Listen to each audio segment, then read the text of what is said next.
I do have, or I did write down some questions for anyone who wants to discuss now that Craig's gone, just during the talk. But is that interesting for everyone? If you'd like to hang around for like 20 minutes or so and just do some. I'm happy to.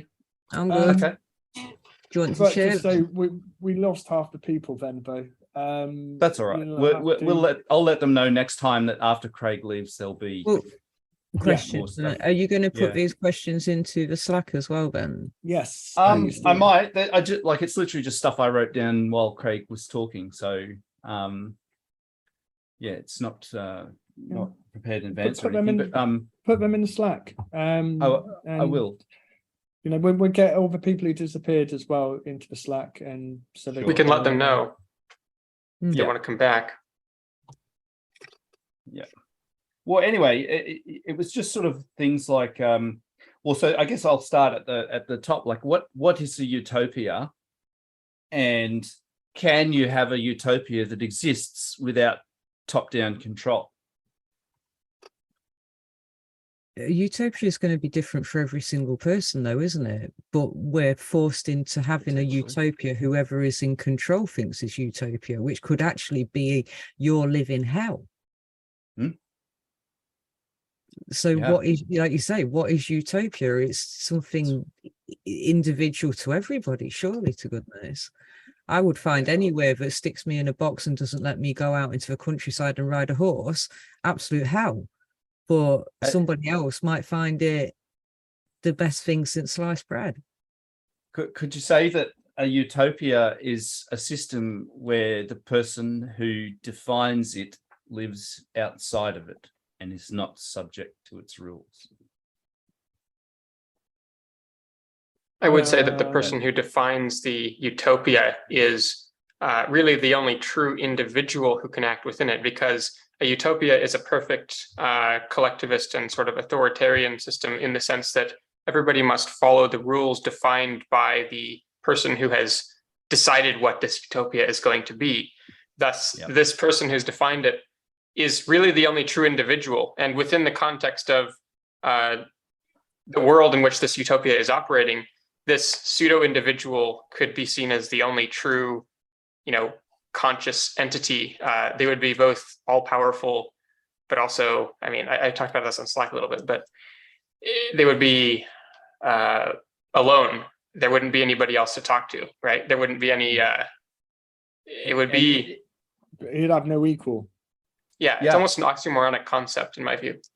And isn't that just the perfect description of Mustafa Mond in Brave New World, who lives outside of the utopia that he controls, in that he has access to knowledge that he forbids anyone else from seeing? Yeah. Well, that's the only way he can derive meaning in his life, because if he was forced to live within it, then it would actually become unbearable to him. Yes, and he also wouldn't be able to control it. How can you control something when you can't see the boundaries within which you are trying to gate everyone? So you must live outside the fence to run the farm. Mm-hmm. Yeah.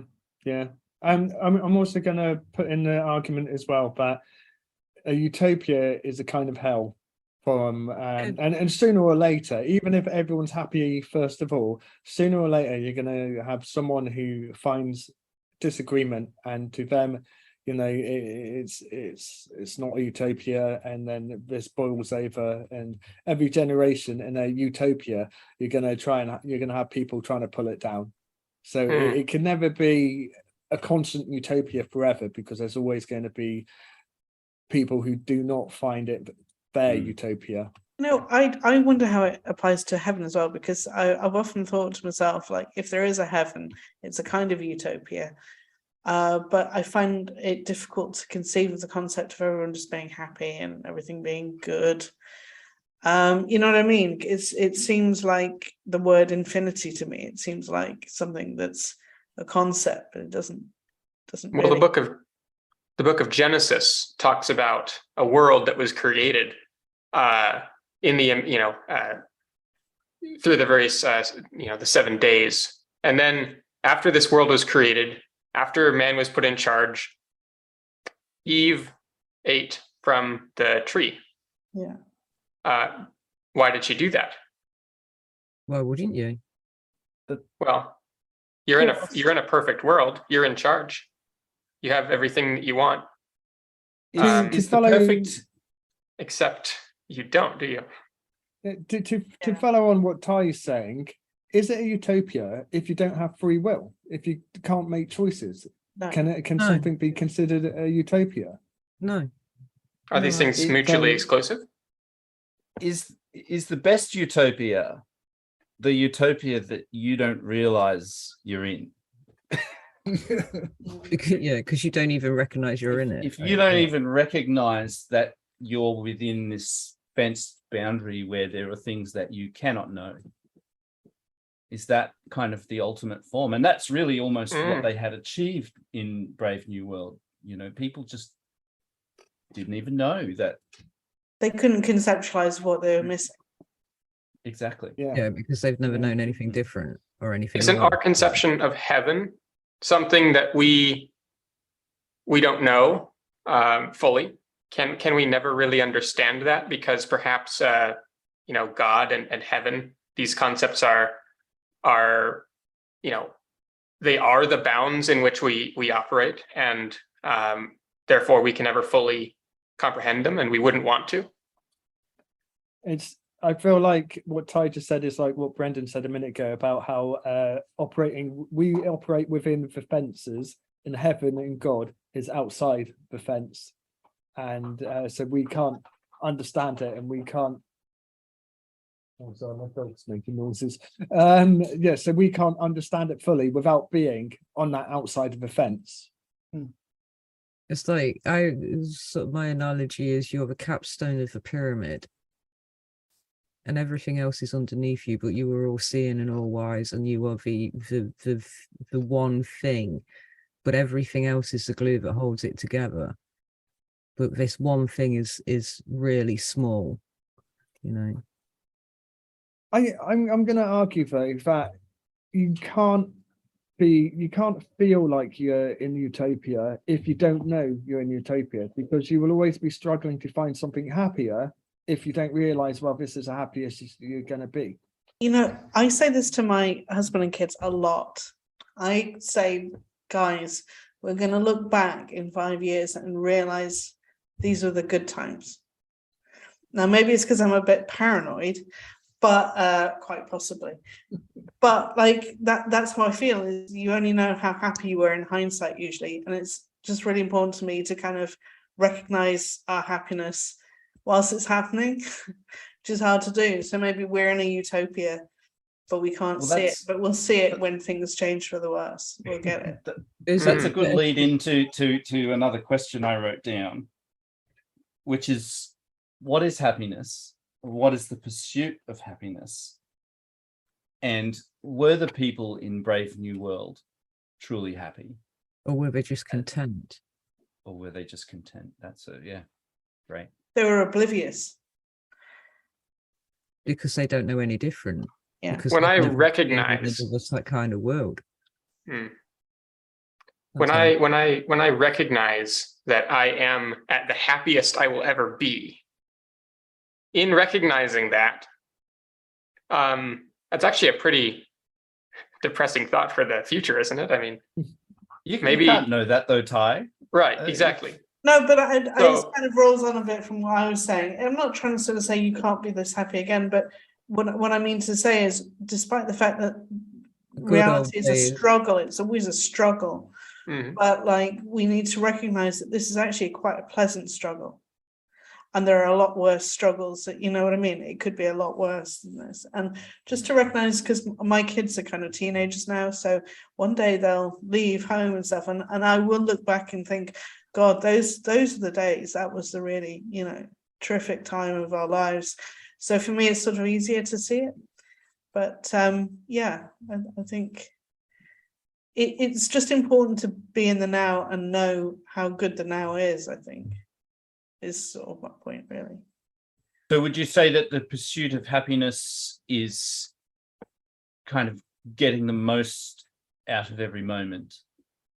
But is that not like being non-duality, just living in the present and realizing that the past didn't exist and the future doesn't exist because all there is now?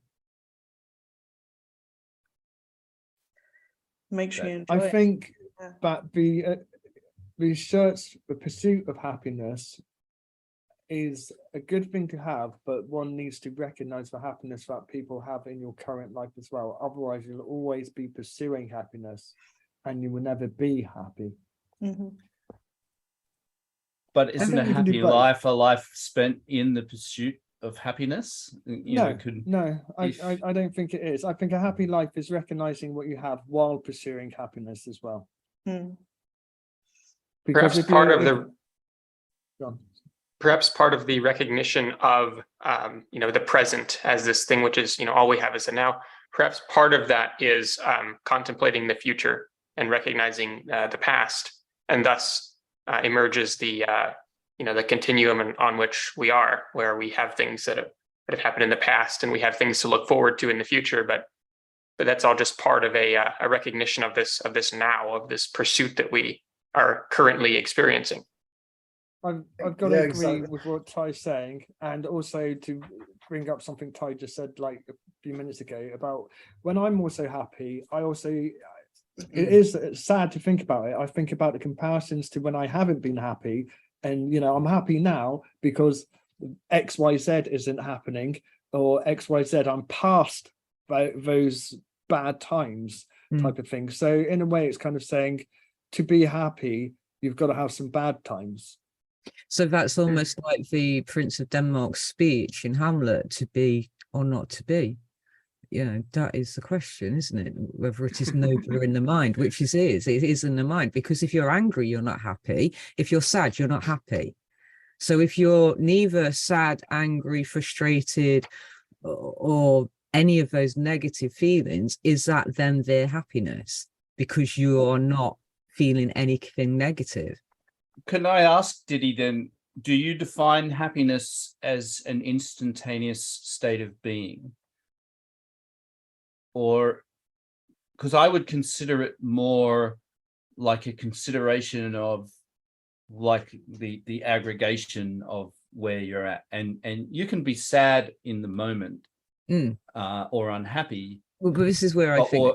But while still overall living a life of happiness, if you like. Well, you see, I would say that, as I said, happiness is kind of a momentary feeling. It's something that happens in that particular moment. So you can laugh and be happy. You can listen to a really nice piece of music, but to be content, is that not the epitome of happiness?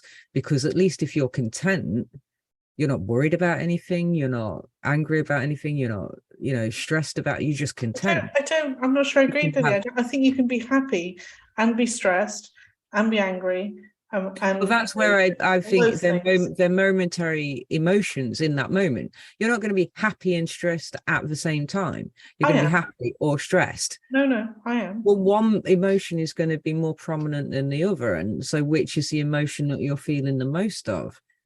Is happiness an emotion? There is a distinction to be made between the positive, pleasurable feeling, what Craig said was pleasure, and then happiness, which I would term actually fulfillment. I think those two things are different. I think part of being fulfilled is having a depth of experience that includes a lot of negative things, but that's a very long-term concept. The short-term thing that we see as pleasurable in the instantaneous moment is not synonymous with fulfillment, in my view, at least. No, that's a dopamine hit, isn't it? Really, I suppose. Right. Would you say that in Brave New World, people are conditioned to feeling happy through the use of soma and orgy porgy and whatever, absent of any knowledge or desire or right to pursue happiness in itself? So there's never in the world of Huxley, there's never any state of what I think you define very accurately, Ty, as fulfillment, because there's no growth, there's no personal growth. You They don't have a conception of fulfillment. Yeah, you spend your whole life doing whatever your job is that's picked for you before you're born. You spend the time that you're not doing your job in a drug haze, basically having sex and flying around and doing stuff. But there's nothing, you're never encouraged to grow. You know, there's no family. That's like, the war it's on an interesting. Yeah, it's a war on consciousness. They aren't conscious because they don't have a desire to be fulfilled, and thus So they are merely happy. extensions of the world controller and They're his happy, consciousness. but there is no happiness. I think They are- autonomy is wrapped up in the idea of happiness for me. So if I'm not feeling like I've got some autonomous control over my life, I'm not happy, basically. It's fairly The narrow. interesting definition, thing but here is they still have some level of autonomy, like they're free to go and live within the confines of this sort of this utopia that's presented to them. Can you call that autonomy?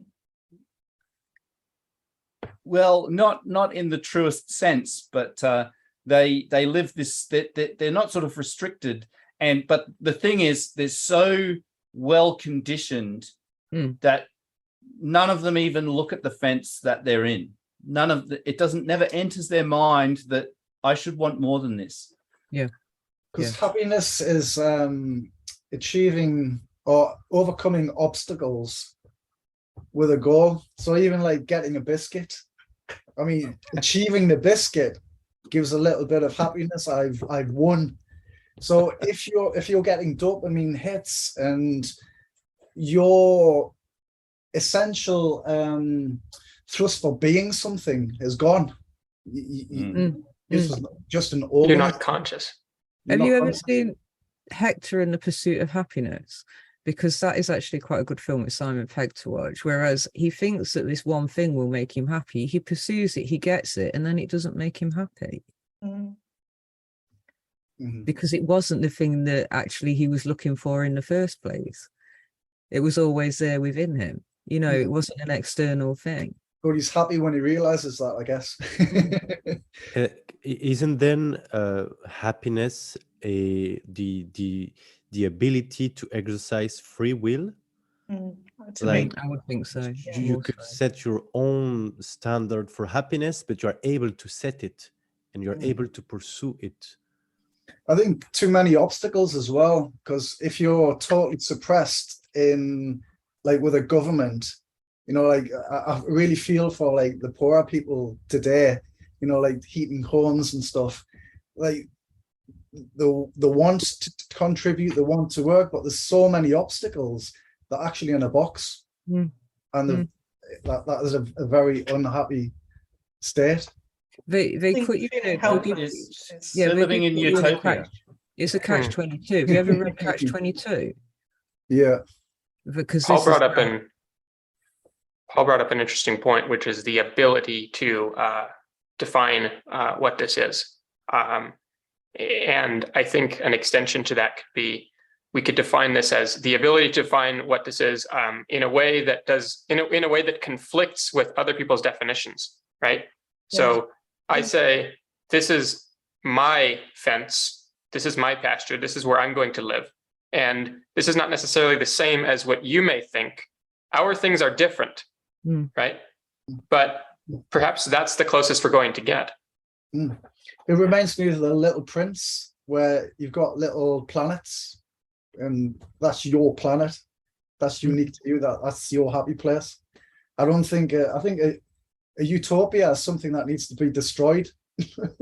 Yeah, I mean, more and more so, a utopia mindset would just make you very robotic, and you therefore then become these kind of programmed, non-thinking, non-feeling robots. There's no individual, no individuality, no individualism at all. actually I think start they would. calling people that way today, NPCs, non-playable. Yeah, non-player characters. Don't Exactly. have The Yeah. Minecraft villagers, right? Yeah, they don't They're have something everywhere. for themselves. This is a great lead into the next question I had, Go on. which is what are Western concepts and where did they come from? And how do they lead to the definition of rights? And then, eventually how should those rights be protected? But if you think back to where these ideals come from, this idea of individuality and of freedom, Wasn't it always wanting to get away from the gods, to please the gods, to appease the gods, to do something for the gods, or to oppose the gods? So it was always something to do with the gods, and the debates and the war and everything was about the gods. So the Western philosophy came from, and politics came from wanting to appease the gods, didn't it? Or am I just being a bit too? Certainly ancient Greece was Well, gods go back as far as we can remember. The Egyptians, the Sumerians, everybody, as far as we've got, even the Native Americans and the Aboriginals, they all worship something other than, well, something metaphysical that was not seen. It's a step lower than that. I'm going to put forward that it's about monarchies and people in power. What it was about keeping them in power, but they used the various religions. Analogy of being gods. Yeah, because as the story goes, God chose the monarchy. They're particularly chosen by gods, not just monarchies, but chiefs and emperors and whatnot. It's always such and such God chose that person, and so therefore you must worship the god, and in worshiping the god you must worship the ruler, and you cannot disobey the ruler because they are ordained by God.